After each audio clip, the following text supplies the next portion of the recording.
Assalamualaikum warahmatullahi wabarakatuh. Perkenalkan, nama saya Nurul Amira. Saya dari program studi psikologi kelas D.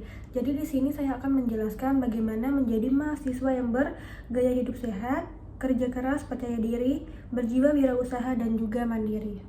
Nah, jadi pertama-tama saya akan menjelaskan bagaimana menjadi mahasiswa yang bergaya hidup sehat. Jadi, bergaya hidup sehat itu adalah segala upaya untuk menerapkan kebiasaan yang baik dalam menciptakan hidup yang sehat dan menghindarkan kebiasaan buruk yang dapat mengganggu kesehatan. Gaya hidup sehat juga adalah kesinambungan kesehatan personal. Ini merupakan aktivitas individu, keluarga, atau masyarakat dengan niat memajukan atau menguatkan kesadaran tentang kesehatan, mencegah atau mengobati penyakit. Nah, adapun dari bergaya hidup sehat itu ada menciptakan gizi yang baik. Gizi adalah asupan bahan-bahan yang penting yang membentuk makanan atau minuman untuk menyangga hidup. Yang kedua ada pengamatan kesehatan.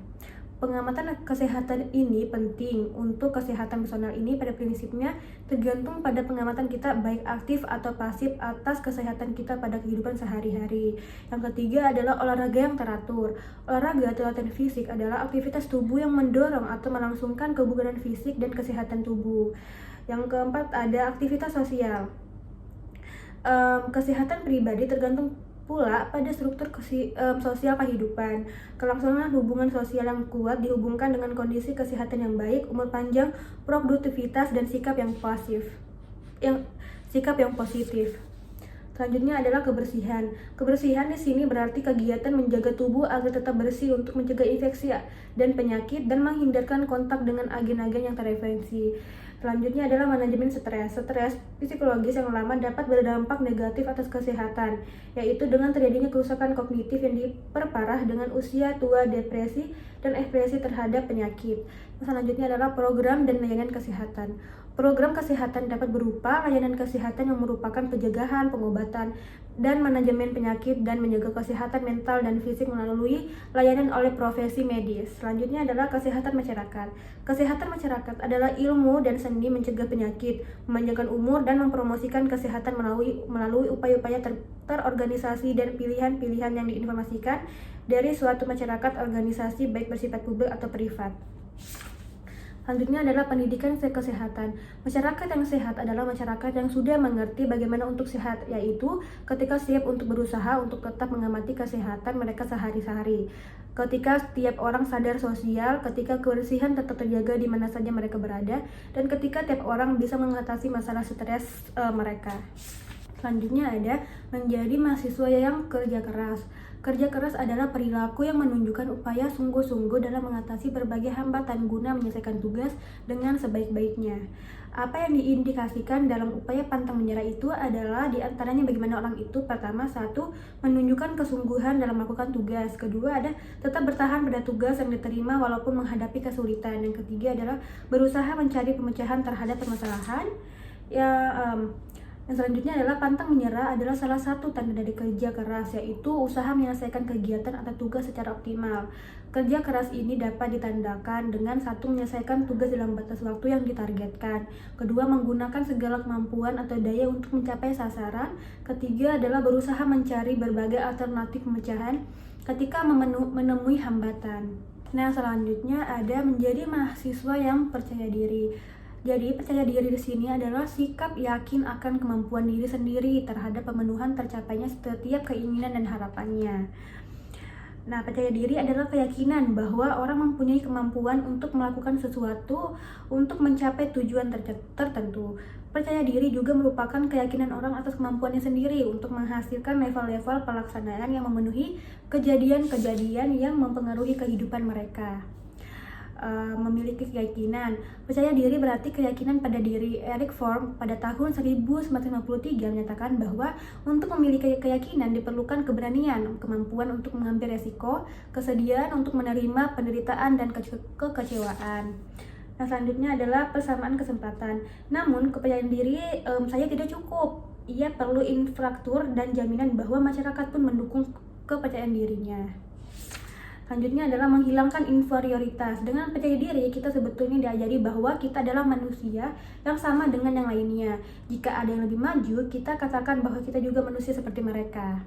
Yang selanjutnya adalah pendidikan kepercayaan diri. Untuk mendidik kepercayaan diri anak, keluarga di rumah mesti membawa anak pada kepercayaan dirinya, yaitu bahwa sang anak dapat melakukan sesuatu, belajar sesuatu, membicarakan sesuatu secara baik. Selanjutnya, bagaimana sih menjadi mahasiswa yang berjiwa wirausaha? Jadi, berjiwa wirausaha adalah sikap dan perilaku yang memandiri dan pandai atau berbakat mengenali produk baru, menentukan cara produksi baru, menyusun operasi untuk mengadakan produk baru, memasarkannya, serta mengatur permodalan operasinya.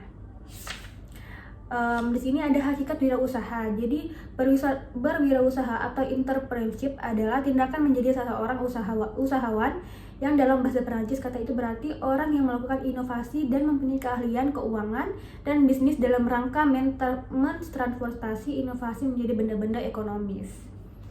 Yang selanjutnya adalah usaha sukses.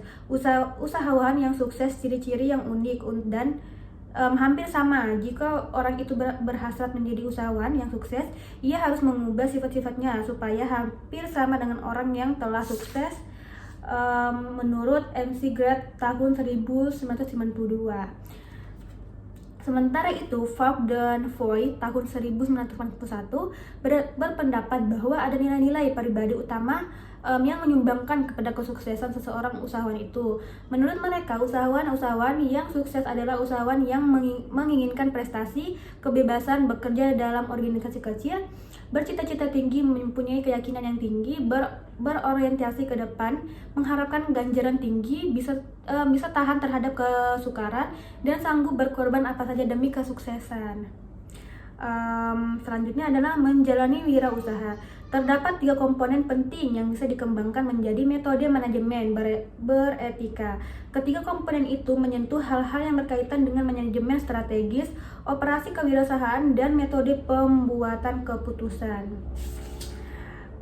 Di sini ada kualitas wirausaha kita dalam aspek operasional ini, diantaranya adalah 1. Kejujuran kita dalam melakukan timbangan dan jual beli. Menimbang produk yang dijual atau mengukurnya adalah mekanisme penyelesaian kepada kesetaraan jual beli serta memberi keadilan pada kedua belah pihak, yaitu penjual dan pembeli.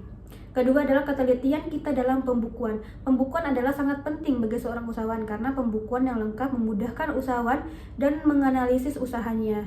Selanjutnya adalah penunaian janji yang tepat. Menunaikan janji merupakan nilai diri yang positif dan amat penting pada diri wirausahawan. Yang keempat adalah dipersiapkannya saksi atau bukti yang diperlukan dalam transaksi supaya tidak ada hal buruk di kemudian hari. Yang kelima adalah mematok keuntungan yang tidak terlalu fantastis. Janganlah kita mengambil untung yang banyak tetapi sesudah itu tidak ada pembeli. Ambillah keuntungan yang sedikit tetapi kegiatan usaha kita jalan terus dan langgeng. Keenam adalah pelayanan pada pelanggan yang baik dan sopan. Pembeli adalah raja, begitu kata pepatah Cina. Di sini kita diajarkan bahwa yang membuat kita sukses adalah pelanggan kita sendiri. Dengan demikian, para pelanggan itu harus betul-betul diutamakan. Yang selanjutnya di sini ada pendidikan wirausaha. Pendekatan pendidikan merupakan mekanisme yang paling berpengaruh dalam menerapkan budaya kewirausahaan. Oleh karena itu, diperlukan adanya program-program persekolahan atau perkuliahan untuk menumbuhkan jiwa kewirausahaan. Selanjutnya adalah menjadi mahasiswa yang mandiri. Mandiri adalah sikap dan perilaku yang tidak mudah tergantung pada orang lain dalam menyelesaikan tugas-tugasnya. Arti kemandirian di sini adalah sifat yang harus dibentuk oleh orang tua dan membangun kepribadian anak-anak mereka. Anak yang mandiri adalah anak yang aktif, independen, kreatif, kompeten, dan spontan. Di sini ada kemandirian politik. Jadi ketika kita melepaskan diri dari belenggu penjajahan, kita sudah bertekad menjadi bangsa yang mandiri. Di sini mandiri berarti bertindak rasional dan mampu mengurus urusan kita sendiri. Selanjutnya adalah kemandirian ekonomi. Kemandirian ekonomi adalah hal yang amat diajarkan para nabi. Nabi Adam alaihi wasallam adalah orang pertama yang menunjukkan kemandirian dengan cara bertani dan berternak. Selanjutnya adalah Nabi Ibrahim alaihi salam adalah contoh nabi yang mandiri secara ekonomis dengan berniaga. Nabi Musa alaihi salam lebih memilih berternak daripada harus menggantungkan nasib kepada Fir'aun. Dan yang menggabungkan peternakan dan pedagang adalah Nabi Muhammad sallallahu alaihi wasallam. Jika melihat pergerakan kemerdekaan dalam sejarah Indonesia, kita disuguhkan untuk menyaksikan bahwa secara politik, organisasi pribumi pertama di Hindia Belanda adalah Serikat Dagang Islam, organisasi para pedagang. Kemandiran ekonomi ini pun diakui oleh Nabi Sallallahu Alaihi Wasallam sebagai ibadah.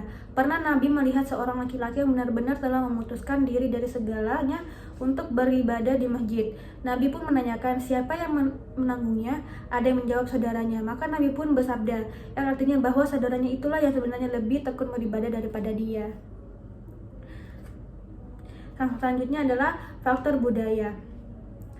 Mengubah nasib memang harus dilakukan pertama-tama secara individual. Untuk hal ini, Adam Smith pada tahun 1759 mengajukan nilai-nilai yang harus ditanamkan oleh kelas bawah jika mereka ingin mendapatkan kemuliaan dan kehormatan dari masyarakat.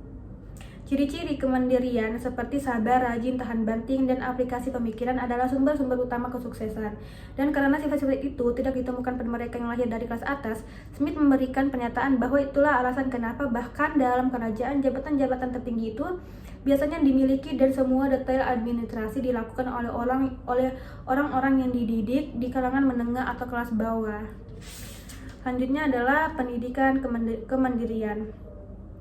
Anak kita tidak akan mengembangkan kemandiriannya selama kita sendiri berada di sisinya dan terus melindunginya. Sebagai induk ayam yang melindungi anak-anaknya, kita harus belajar membiarkan mereka, tetapi pembiaran ini pun ada saatnya. Jika kita membiarkan mereka terlalu cepat, anak kita mungkin akan mendapatkan perasaan tidak aman daripada independen. Sebaliknya, jika kita membiarkan terlalu telat, kita mungkin telah membuat anak kebiasaan tergantung pada kita terus-menerus. Nah, itu tadi penjelasan saya mengenai menjadi mahasiswa yang bergaya hidup sehat, bekerja keras, percaya diri, berjiwa wirausaha, dan juga mandiri. Saya tutup. Wassalamualaikum warahmatullahi wabarakatuh. Bye-bye.